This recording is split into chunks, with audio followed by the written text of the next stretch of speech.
नमस्कार, मैं पंखुड़ी मिश्रा। स्वागत है आपका चुनावी दंगल पे। आज जो मुद्दे पे हम बात करने वाले हैं वो काफी पेचीदा है। आज हमारे साथ जुड़ने वाले हैं समाजवादी पार्टी के कार्यकर्ता, साथ में बीजेपी की एक खास सपोर्टर जो प्रसार भारती में भी संरक्षण के रूप में है। जो आज का मुद्दा का टॉपिक है, आप किसानों का मोदी परिवार, सपा कहे झूठी सरकार। ये जो मुद्दा है वो किस प्रकार का है आप इस डिबेट के जरिए सुन लेंगे। लेकिन आपको बता दें कि जो आज हमारे दो महत्वपूर्ण लोग जो हमारे साथ जुड़ रहे हैं इस डिबेट में, एक है संपत रावत जी, जो एक समीकरण है, जो एक खुद में एक बड़े प्रवक्ता हैं, बीजेपी के खास सपोर्टर हैं और साथ ही साथ हिंदुत्व के सपोर्टर हैं और प्रसार भारती से जुड़े हुए हैं। वहीं दूसरी ओर हम देखें तो महेश कुमार यादव हमारे साथ जुड़ रहे हैं, जो कि समाजवादी पार्टी के कार्यकर्ता हैं और एक पत्रकार भी रह चुके हैं। आपने देखा होगा कि आए दिन अभी कुछ दिनों पहले हमारे जो सपा के नेता है अखिलेश यादव जी, उन्होंने एक बड़ा स्टेटमेंट दिया था इनके ऊपर, योगी जी के ऊपर, कि अब उत्तर प्रदेश की जनता और झूठी सरकार का साथ नहीं देगी।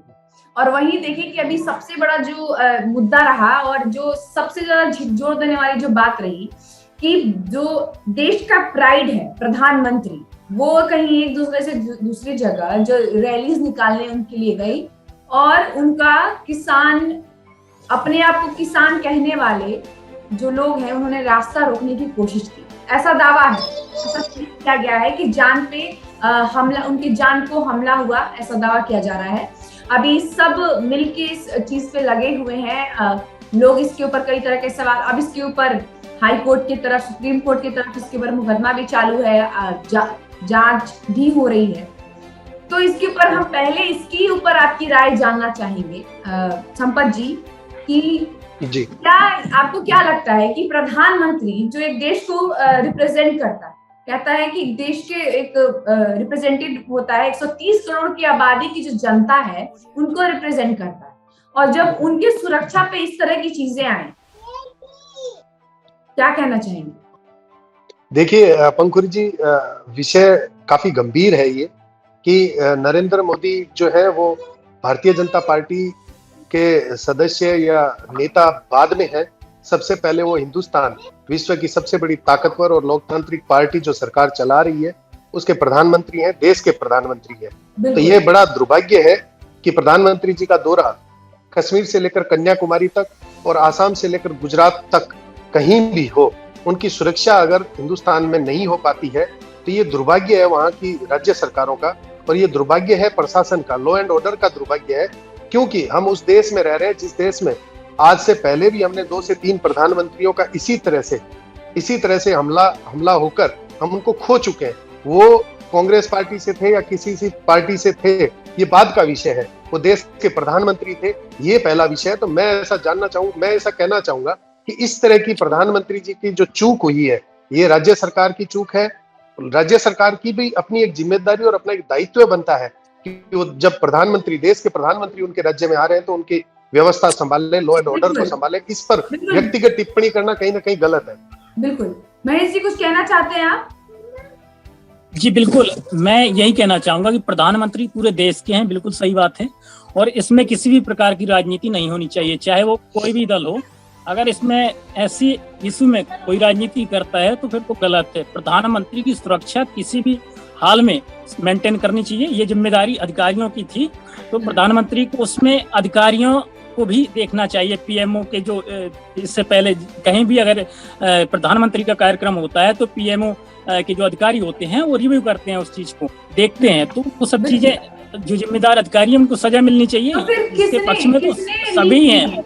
ये जानकारी किसने लीक की? मतलब ये जो जानकारी, कई कुछ खास लोगों को ये जानकारी होती है कि पीएमओ कब कहाँ जा रहे हैं, कहाँ उनकी रैली। बिल्कुल ये वाजिब, सही कह रही हैं आप, ये बहुत ही वाजिब सवाल है कि आखिर ये जानकारी लीक किसने की। तो ये तो सरकार, गृह मंत्रालय अपनी रिपोर्ट तलब कर रहा है, काम कर रहा है, नतीजे आएंगे उसके बाद ही कुछ कह पाएंगे। और सुप्रीम कोर्ट में ये मामला है, तो मैं समझता हूँ कि देखिए पंजाब के मुख्यमंत्री कोर्ट में ये मामला पहुंच गया है, तो अभी कुछ कहना इस पे ठीक नहीं है, किसी को भी नहीं कहना चाहिए, बचना चाहिए इससे, मुझे लगता है। नहीं, मैं बताता हूँ पंकुरी जी कि पंजाब के मुख्यमंत्री का नाम नहीं है। अगर आप बिल्कुल राजनीति मैं में हैं तो आपको बोलना पड़ेगा, आप सोचते क्या है, समझते क्या है, किसी मुद्दे पे आपकी राय क्या है। बचते फिरेंगे तो फिर मामला गड़बड़ हो जाएगी। नहीं, पंकुर जी, बचने मेरा का ऐसा मतलब मेरा कहना ये है कि सुप्रीम कोर्ट सर्वोपरि न्यायालय है, हाँ। हमारा सर्वोच्च न्यायालय है, इसलिए सुप्रीम कोर्ट में जो मसला है उसमें हमें कुछ कहने की जरूरत नहीं है। बहुत ये सुन के अच्छा लगा कि आपकी तरफ से ऐसी स्टेटमेंट की ही उम्मीद थी कि चाहे किसी भी पार्टी का क्यों ना हो, अगर वो प्रधानमंत्री के किसी, जी जी जी बिल्कुल बोलिए जी। है, मैं ये कहना चाह रहा हूँ कि पंजाब के मुख्यमंत्री चन्नी ने साफ साफ कहा कि ये प्रधानमंत्री जी के दौरे को लेकर हमने सारी जानकारी प्रियंका वाड्रा को बताई। पहले तो मैं ये जानना चाहता हूँ कि कौन है प्रियंका वाड्रा, और अगर प्रियंका वाड्रा कोई ऑफिशियल है, कोई लॉ एंड ऑर्डर को डीजीपी है, वो मेंटेन कर रही है लॉ एंड ऑर्डर को, तो कहीं ना कहीं ये एक चाल है, एक साजिश है।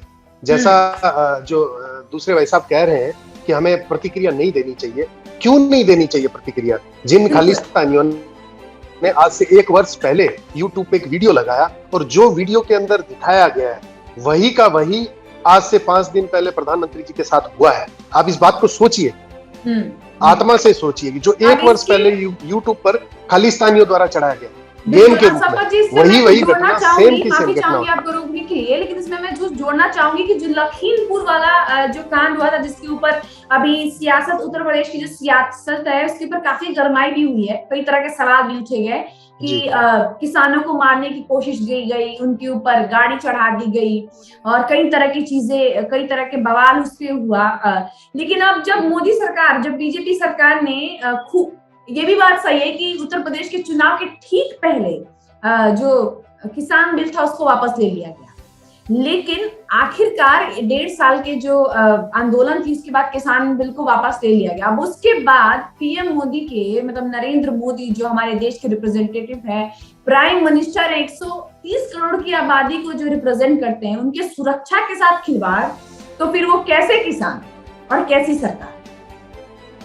किसान है ही नहीं ना पंकुरी जी, उनको किसान का नाम देना कहीं ना कहीं किसान के खुद के अस्तित्व पर सवाल उठाना है। वो किसान नहीं हो सकते। अगर देखिए, किसान के ऊपर सवाल करना कि किसान नहीं है, वो जो किस किसान की बात आप कर रहे हैं, कौन से किसान की बात कर रहे हैं? हम सवाल करने वाले कौन होते हैं? हम तो सवाल कर नहीं रहे। बात ये है कि नहीं, अभी जी अभी भाई साहब ने कहा कि वो किसान नहीं, किसी किसान नहीं मान रहे हैं ये लोग। कौन किसान? देखिए, मैं बताता हूँ कौन किसान नहीं थे। दिल्ली के आसपास के जो बॉर्डर थे, जिन बॉर्डर को 1.5 साल तक उन्होंने रोका, और आम व्यक्ति, एक आम व्यक्ति, आपकी और मेरी तरह एक आम व्यक्ति जो दिल्ली से बाहर जाता है तो डरता है, दिल्ली में घुसने से डरता है, 3-3 घंटे 4-4 घंटे गाड़ियों को गांव में ले लेकर घूमना, आम व्यक्ति की तरह। देखिए, उन किसानों को ये पता होना चाहिए था, जो धरना दिया उन लोगों को यह पता होना चाहिए था कि केंद्रीय मंत्री, प्रधानमंत्री या किसी व्यवस्था को आप अगर संदेश देना चाहते हैं तो वो तो अपना चार्टर प्लेन लेकर उड़ जाते हैं उनके ऊपर से।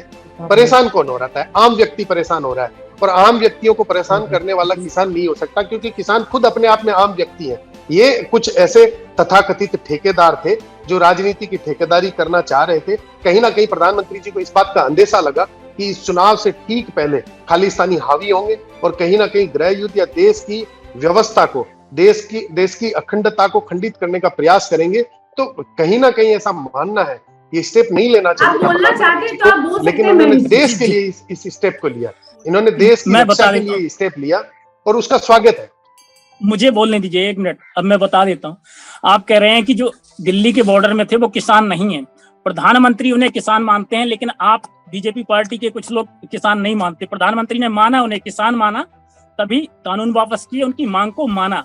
पहली बात तो यह है कि एक व्यक्ति जिसके 10 पेट्रोल पंप चल रहे हो, 15 जिनके बारात गृह हो, बेटे बेटी जिनके यूएसए में पढ़ रहे हो, ऐसे कितने किसान? तरफ से भी बहुत महत्वपूर्ण है, जो मैं अक्सर सोचती हूँ बैठ के, आप जो देखना चाहते हैं कि इंडिया का किसान गरीब रहा है, इंडिया का किसान फटे चिथड़े कपड़े पहने रहे, आज भी 21वीं सदी में भी इंडिया का किसान खाए ना, अच्छा न पहने, अच्छी गाड़ियों में न चले, ये जो सोचते हैं ये आपकी सोच है। इंडिया का किसान बड़ा भी है, 400 बीघे 500 बीघे जमीन वाला भी है, व्यापार भी कर रहा है। खुशी की बात है, किसान नहीं मानेंगे आप? लेकिन इसमें सवाल किसान प्रोग्रेसिव हो गया इंडिया का। 30 करोड़ की आबादी को क्या 130 करोड़ की आबादी आप आइडेंटिफाई करेंगे ऐसे कि उसके पास गाड़ी नहीं हो सकती, वो अच्छी जगह खा नहीं सकता। मैं तो कहता हूँ हमारा हर किसान उस तरह का, जैसे किसान नेता कर रहे हैं, वैसे हर एक आम किसान भी जो गरीब गांव में रह रहा है, वो किसान भी 5 स्टार होटल में खाना खा सके कभी, और कभी वो भी बड़ी बड़ी गाड़ियों से चल सके। हमारी यही कामना है और यही समाजवादी पार्टी चाहती है।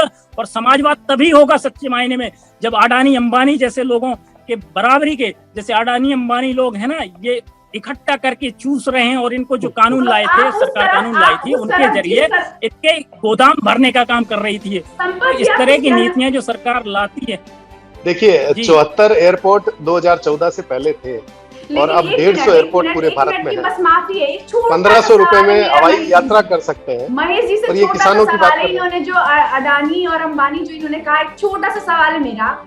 भारत में 130-135 करोड़ की आबादी, जिसमें कुल मिला के अगर बिहार की बात करें तो मस्टर्ड का, जो हम सरसों तेल जिसे कहते हैं, सबसे बड़ा सप्लायर उत्तर प्रदेश की जो किसान को बोले, जहाँ पे जो किसान काफी हावी मात्रा में हमें अनाज पहुंचाते हैं। हरियाणा में जाए तो वहां पे काफी ज्यादा मात्रा में गेहूं की खेती होती जाती है।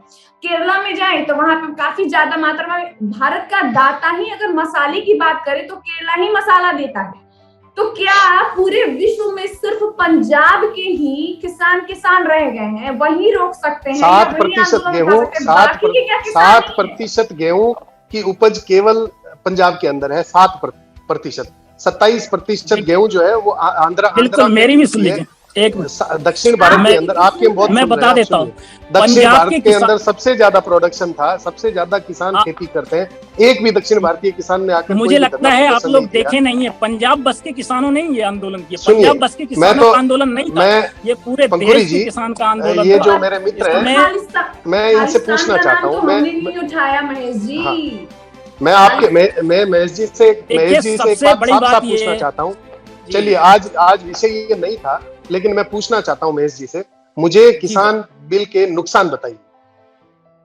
किसान बिल के नुकसान सीधे सीधे ये हैं कि समाजवादी जो व्यवस्था है, समाजवादी नहीं, आप अपनी पार्टी को मत घुसाइए, आप बताइए किसान बिल के नुकसान। पार्टी को नहीं बता रहा हूँ, एक नुकसान बताइए, पहला नुकसान बताइए।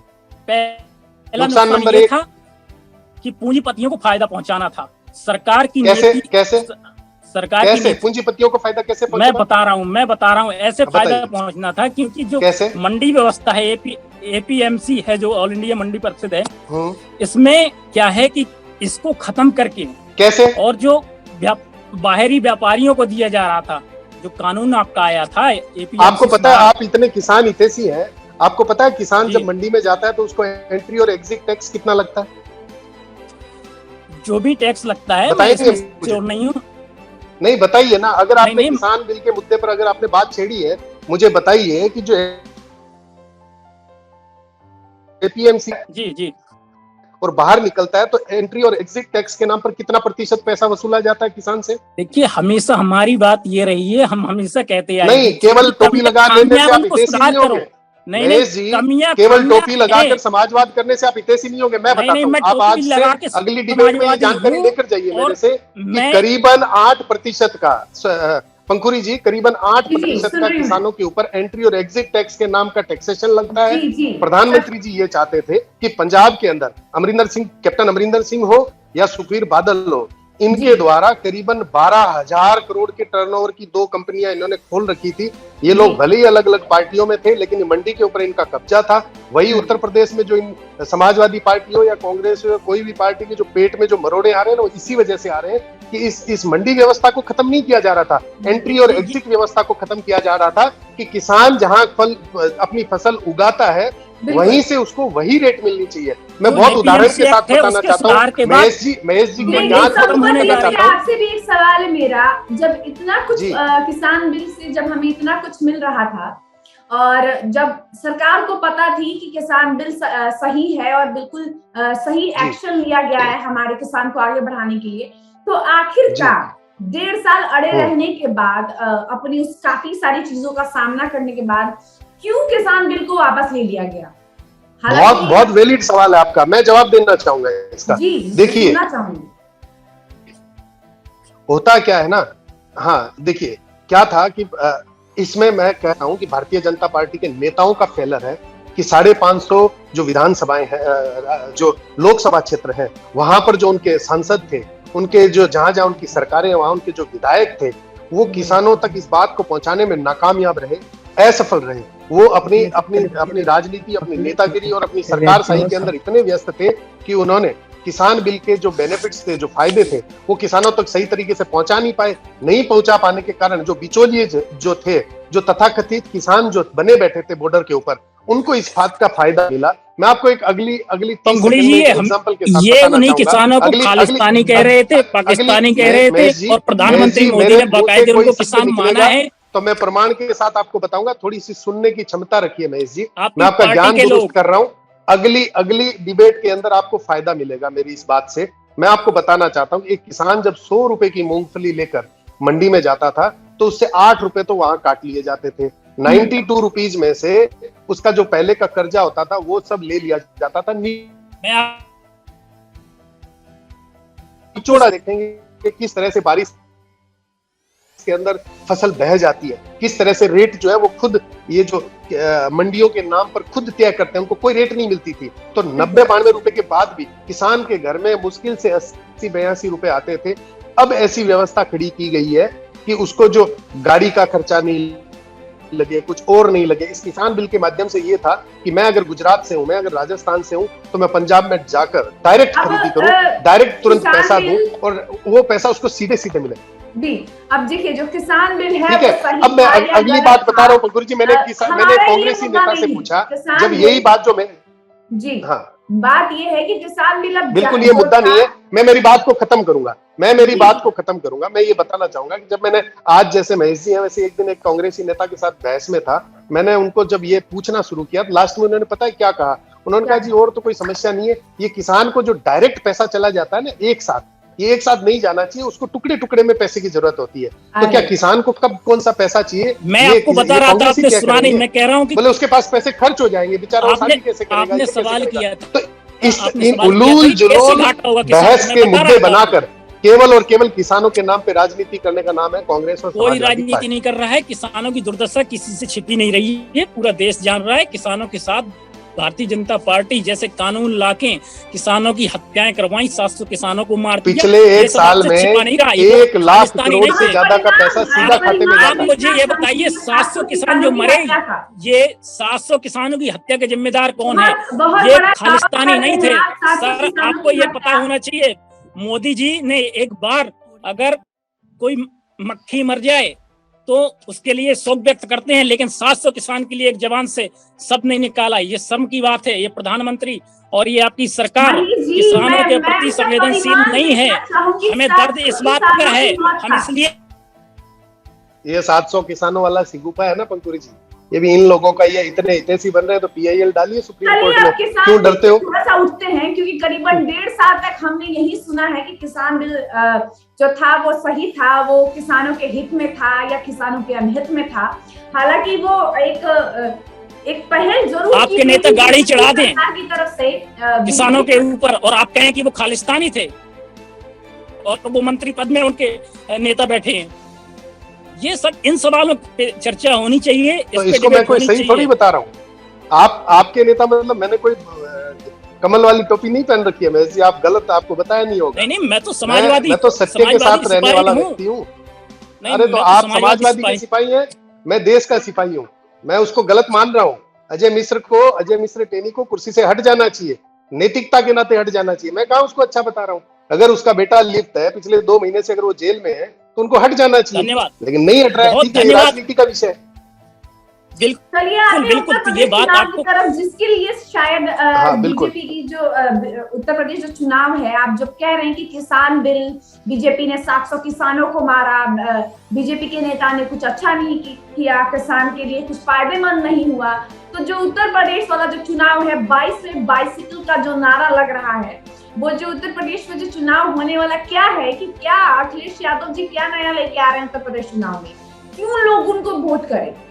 क्यों ऐसा लगता है कि उनके तरफ जो जनता है, उत्तर प्रदेश जो स्टेट है हमारा, सबसे ज्यादा आबादी वहीं की है, क्यों वो सारी जो आबादी उन पे भरोसा करे और 22 में बाइसिकल का झंडा? मैं बता देता हूँ, हाँ बताइए बताइए। बिल्कुल सीमा चाहिए। 2000 बिल्कुल 2022 में सरकार बन रही है अखिलेश यादव जी की। आप माननीय दावा राष्ट्रीय कर रहे अध्यक्ष हैं जी कि के पास विजन है। 2022 में मैं सरकार बता बन रहा रही हूँ, है अखिलेश यादव जी सुनिए, की। बिल्कुल विजन है, समाजवादी पार्टी के पास चलिए। विजन है।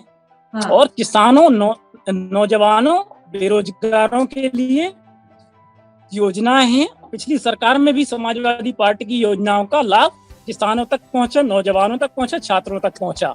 इसी को देख के अब समाजवादी पार्टी एक विकल्प बन गई है जनता के लिए, क्योंकि भारतीय जनता पार्टी ने 5 साल में जो कारनामे किए उससे किसान, नौजवान और छात्र परेशान हो गया है। आपने मतलब देखा होगा, क्या कारनामे पिछले सबको 5 सुना साल होगा। में योगी जी ने, अब आप जब बीजेपी की बात कर रहे हैं तो ये बात तो किसी से छुपी नहीं है कि उत्तर प्रदेश के जो अभी सीएम है वो कोई और नहीं, जो मुख्यमंत्री है वो योगी है, योगी आदित्यनाथ है।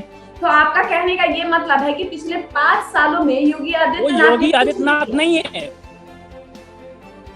कारनामे पूछिए पंकुरी जी से। नहीं है अब वो जी आपकी वॉइस कट रही है। मैंने सही सुना था पंकुरी जी, और जनता भी कि जानती है समाजवादी पार्टी वाले जो है वर्चुअली थोड़े कमजोर हैं। ये पहले भी पता चला जब वो वीडियो टेलीग्राफ नहीं हो पाए थे, और अभी भी इनकी आवाज दब जाती है, विजन बताते हुए दब जाती है और समस्या बताते हुए दब जाती है। बाकी खूब समाजवाद करते हैं, लेकिन विजन बताते ही इनकी आवाज जो है धीरे पड़ जाती है। नहीं, ये भारतीय जनता पार्टी की सरकार ने जो जियो, अडानी अंबानी की कंपनी को लाभ पहुंचाया है। हमें ऐसा क्यों लग रहा है कि उत्तर प्रदेश बीएसएनएल का रिचार्ज, आप इतने राष्ट्रवादी बन रहे हैं महेश जी, मैं आपसे पूछना चाहूंगा, आप इतने राष्ट्रवादी बन रहे हैं, आप जो फोन यूज कर रहे हैं उसमें नेटवर्क कौन सी कंपनी का है? ये राष्ट्र नेटवर्क में आप बताइए ना, स्पष्ट करिएगा, मैं तो देखने नहीं आऊंगा। कौन सी कंपनी का है? प्रधानमंत्री जी 5 साल में हमारे जो बताइए ना, जवाब स्वदेशी इतना राष्ट्रीय मत बनिए। बीएसएनएल का, बीएसएनएल के भट्टे बिठाने वाले भी तो आप लोग ही हैं। क्यों बीएसएनएल कमजोर हो गई? आप बीएसएनएल को बेच डाला है, बीएसएनएल घाटे में नहीं बेचा है मान्यवर, किसी को नहीं बेचा है। ये बेचवाने वाले, बिकने वाले, आप अपने नेता के व्यक्तित्व को जानते हैं ना, किस तरह से उन्होंने बंगले से क्या क्या लेकर गए, तो बताना पड़ेगा क्या यहाँ? नहीं बताना पड़ेगा नहीं। आप तो देखिए, फिर हम नहीं कहना चाहते, मैं डिबेट का मुद्दा नहीं बनाना चाहता। वो मुद्दा नहीं है, मैं कह रहा हूँ वो मुद्दा नहीं है। आप तो योगी आदित्यनाथ के कार्यकाल के आप एक भी नेगेटिव पॉइंट बताइए कि ये योगी आदित्यनाथ ने गलत किया। योगी देखिए, मुद्दे बताते ही, तकलीफें बताते ही आपकी आवाज अटक जाती है। सबसे मुद्दा बता रहा हूँ ना, नहीं मुद्दा बता रहा हूँ, आवाज आप तक कट के पहुंच रही होगी, मुझे पता नहीं है, टेक्निकल इशू हो सकता है। यही तो मैं कह रहा हूँ कि वर्चुअली आप कमजोर हैं, आप दिख रहे हैं, लेकिन पहुंच नहीं पा रहे जनता तक। आप दिख तो रहे हैं, लाल कलर की टोपी पहन रखी है, लेकिन आपकी आवाज नहीं पहुंच पा रही है।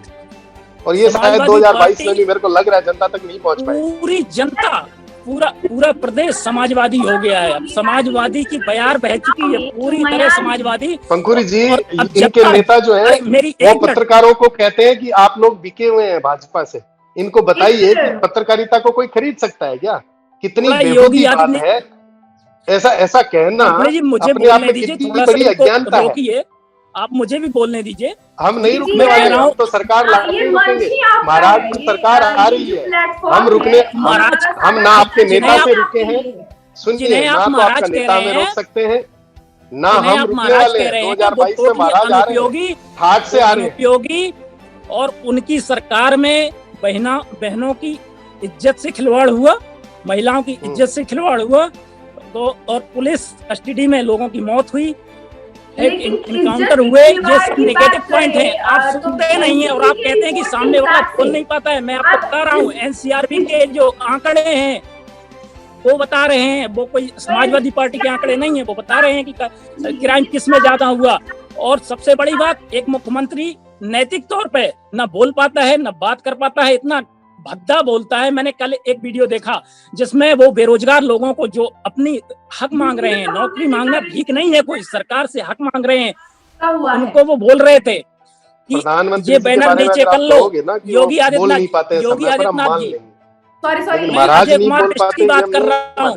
आपके महाराज वो ऐसी भाषा बोलते हैं। उन्होंने कहा कि बैनर नीचे कर लो वरना हमेशा बेरोजगार रह जाओगे। इस तरह की भाषा कौन प्रधानमंत्री बोलता है? बताइए, अधिकार नहीं है, हम अपने अधिकार मांगने जाएंगे इस तरह की भाषा बोलेंगे? नौजवानों को ये चुभती है बात। और 2022 का ये जो चुनाव आ गया है ना, इसमें इसका जवाब बटन दबा के देंगे बेरोजगार नौजवान किसान। महाराज ये भी बोलते हैं कि जब हम मुख्यमंत्री नहीं थे तब भी कहते थे, और मुख्यमंत्री हैं तब भी कहते हैं, गर्व से कहो हम हिंदू हैं।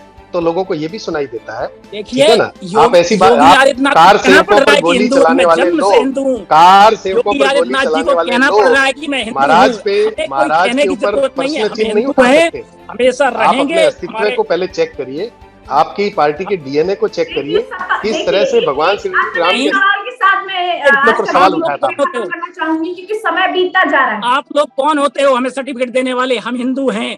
पूरा आपके कुकर्त्य बता रहे हैं कि आप हिंदुत्ववादी विचारधारा और संस्कारों से लिप्त नहीं है। आपकी हरकतें बता रही है, आपके शब्द बता रहे हैं। समाजवादी हैं। हम महाराज क्या कर रहे हैं वो तो पूरी दुनिया के सामने महाराज ने खुलेआम कहा है कि जब हम मुख्यमंत्री नहीं थे तब भी कहते थे, मुख्यमंत्री हैं तब भी कहते हैं कि गर्व से कहो। इनको आवाज नहीं पहुंच पा रही होगी, ये तुरंत कहने लगते हैं। ऐसा कोई शेर है? अगर उसकी बात करें वो तो मेरे सामने वो रेप की बात, आप आपके मुख्यमंत्री जी के इशारे पर, आपके मुख्यमंत्री जी के इशारे पर एक बहन को जिंदा तो आप न्याय नहीं दे पाए, लेकिन मरने के बाद भी उसको आपके अधिकारियों ने केरोसिन डाल के रात्रि में जला दिया, उसके परिवार वालों से मिलने दिया। आप हमें हिंदू धर्म का पाठ पढ़ाते हैं, आप हमें सिखाएंगे कि हम हिंदुस्तान का 25% ये भी पता नहीं कि संस्कार क्या होते हैं। कोई राजनीति नहीं चमका रहा है क्या? ये संवेदनशील नहीं है आपके लिए? कोई राजनीति आप तो डिबेट में भी समाजवाद के नाम से आ रहे हैं, आपके पास मुद्दे हैं ही नहीं, रीजन है नहीं आपके पास किसी भी प्रकार से।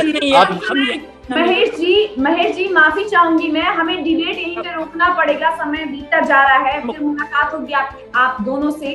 और अंत में एक सवाल के साथ मैं डिबेट खत्म करूंगी कि जो चुनाव है, उत्तर प्रदेश जो चुनाव है, वो कहीं ना कहीं समाजवादी पार्टी वो टारगेट कर रही है बीजेपी को, और बीजेपी पे लगातार वार कर रही है। लेकिन मैदान में देखा जाए तो और भी तलवारें हैं, कांग्रेस भी है, महिला हूँ जीत लड़ सकती हूँ, ये भी दावे हैं।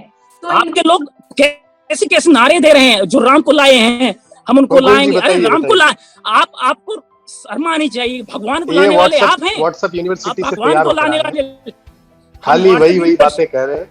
अरे राम मंदिर बन रहा है महोदय, राम को लाने वालों को हम लाएंगे, हम नहीं लाएंगे, जनता लाएंगे। ठीक है, राम भगवान को लाया, आपको ये पता नहीं है, आप भगवान का अपमान कर रहे हैं। आप लोग तो अस्तित्व पे भी सवाल उठाते थे। भगवान राम को लाने वाले व्हाट्सएप यूनिवर्सिटी से पढ़े हैं क्या आप पढ़े हैं? आप लोगों की भावनाओं की कदर करती हूँ मैं। बहुत बहुत शुक्रिया आप लोगों का कि आपने समय निकाला हमारे प्लेटफॉर्म पे जुड़ने के लिए, और बहुत बहुत शुक्रिया लोगों को अपना जो मैं अगली 30 सेकंड में बात पूरी कर दूंगा। 30 थोड़ा सा माफी चाहूंगी मैं, लेकिन हमारा जो समय है वो बीतता जा रहा है। हम फिर मिलेंगे, और बहुत बहुत शुक्रिया आप लोगों ने जो अपनी अपनी बात रखी, बहुत अपने स्ट्रांग रख के अपना जो पॉइंट रखा। आपसे जो लोग काफी जुड़े हुए, जो इन्फ्लुएंस होते हैं, वो सब जो सुनेंगे तो उनकी क्या राय है वो तो हमें कमेंट के जरिए लिख के जरूर भेज ही देंगे।